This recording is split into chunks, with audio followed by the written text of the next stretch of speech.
Alright, welcome to my channel. I ain't giving you no intro. DC Fandom happened this weekend. I'm gonna be looking at every panel. Thanks to my good YouTuber, 3C Films. And y'all go subscribe to him. I'm gonna leave his channel down in the comments. Alright, let's do it. Oh yeah, baby. You wanna know why they call me the Boy Wonder?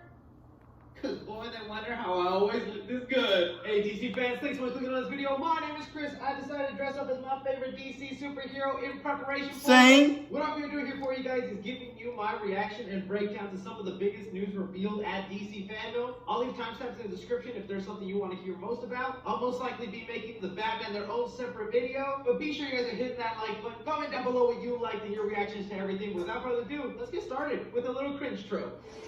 Johnson, thank you for being with us today. We hear you're in the new Black Adam movie. What's that going to be like? The hierarchy of power in the DC universe is about to change. Oh, nice. That sounds good. Any word on Jumanji 3? I know a lot of us are curious about that one. The hierarchy of power in the DC universe is about to change.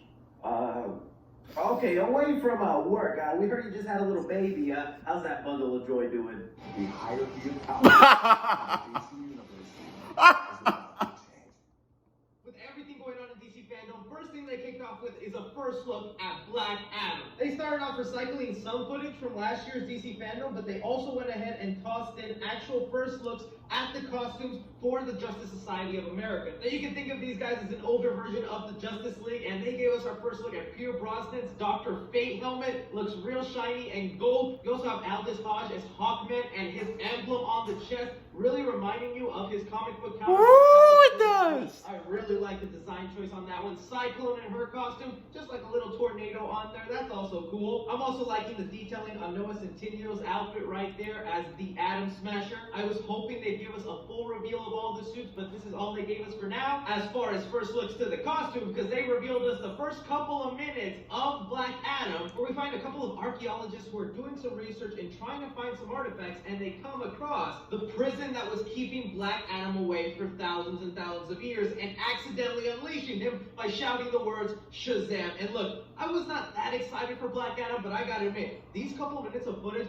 were awesome because you see the brutality that Black Adam has in this, where he straight up electrocutes a guy to death, turns him into a skeleton, and then just breaks him apart. Also, he was catching bullets in there, taking them all one by one. I dare to say it, the hierarchy of the DCU is about to change. Also gotta admit, the Black Adam costume looks really sweet right there. We saw some behind the scene leak, and the suit was looking a little rubbery, but right here up and close, it looks damn good, and I can't wait to see him fight off the Justice Society of America. Let me know what you guys thought of the Black Adam first look.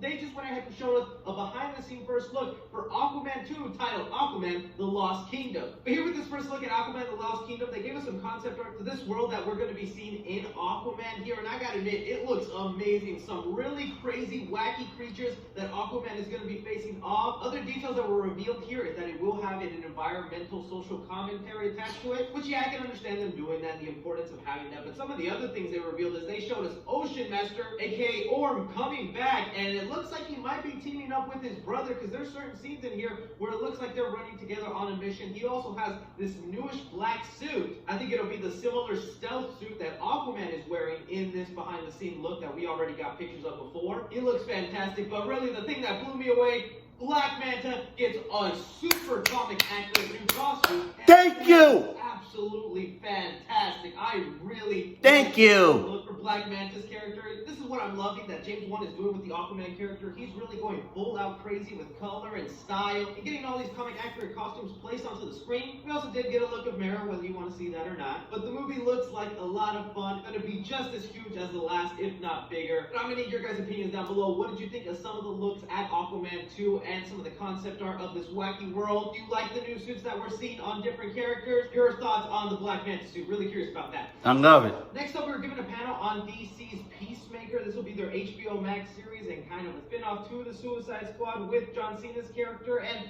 it looks like a lot of fun. I don't know how excited I am for this, and I feel almost about the same after watching this trailer. It definitely looks like I'm going to get a lot of laughs out of this, because I really like John Cena's sense of humor in here. The action looks like a lot of fun, as well as his little eagle sidekick. I also like how they're throwing in other superheroes in here and kind of expanding out the DC universe, because we have Vigilante. Definitely looks like something interesting going on, because at one point in this trailer, you can see John Cena kind of have like this glow to him. I don't know if that's a shield or whatnot, but some supernatural stuff is going to be down in here. James Gunn has really been hyping this show up and saying that there's going to be a lot of surprises in here. I don't know whether this will link up to future movies or other things going on, or just more seasons of this show, but I'm sold on it. I'm going to be checking it out. I just don't think this trailer got me over the moon excited to see this. Let me know what you guys thought about the first look trailer at the Peacemaker series. It did to me. The next thing that they showed us at DC Fandom that I was excited to look at is our first look at DC Super Pets based off the comic book, where each member of the Justice League does have a little super pet that goes and saves the world. Most notably, one is Crypto the Super Dog.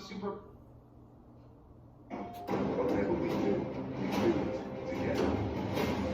Many months later. Have Ace being voiced by Kevin Hart. That usually ends up being Batman's dog, but I don't know, I don't like the design choice for Ace the Bat Hound. I don't know why, I always saw him as a Doberman, but whatever. He's got the Batman pointy ears, so that'll come in handy, but I don't know how much I'm loving the humor in this. It doesn't look that funny to me, and Warner Brothers has not been doing a great job with their animated movies lately. So just this gag of the dog peeing and then them looking awkwardly, which is also supposed to be Flash's turtle, Green Lantern's squirrel, and Wonder Woman's pig. So not 100% sold on it, but maybe they can prove me wrong. But after what they did with Scoob, I don't know, Warner Brothers. I thought Scoob was good.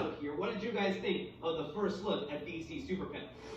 From there, they did give us our first little teaser trailer for The Flash. Now, I actually went ahead and made that its own separate video. So if you want to see my thoughts on the trailer and a breakdown to little Easter eggs and references and just understanding that movie better, I'll link it in the description. Go ahead. Once that was passed, then they started talking about the upcoming live-action Blue Beetle movie that I am extremely hyped for, okay? Jaime Reyes as the character of Blue Beetle is exciting to me, not only because I'm Hispanic, and so is this version of Blue Beetle, but some of the details... I know Blue Beetle, man. What they're going to do with it. And as I'm talking about this, let's go ahead and take a look at the first look concept art that they have. This is what they're wanting to do with the Blue Beetle costume, and wow, thank you. Comic accurate. It looks beautiful, okay? If you don't know too much about Blue Beetle, basically he's just a regular teenage kid who is going to be played by one of the stars of Cobra Kai, Zolo Maridueña. But now, even just looking past this amazing costume, it looks like they will be touching a little bit on the origin story that we kind of know, where it involves the first Blue Beetle. Because what happens is he gets an ancient alien scarab that lands on his back, attaches to his skin, and then gives him this suit with all this alien tech abilities. But he wasn't the first one to find it or know about this technology. It was originally found by Ted Kord, who's kind of like this high-tech CEO of a company, and uses the technology of the Blue Beetle and everything he can learn from it to make his own suit and weapons and gadgets into the stuff he needs to fight crime, which was a really interesting hero. It's almost kind of like a Batman thing. And then Jaime Reyes is the one that actually lets the scarab attach to him and give him the full suit power. So hopefully Ted Kord can be thrown in there, since they do have his company in the background. So really awesome first look at the Blue Beetle.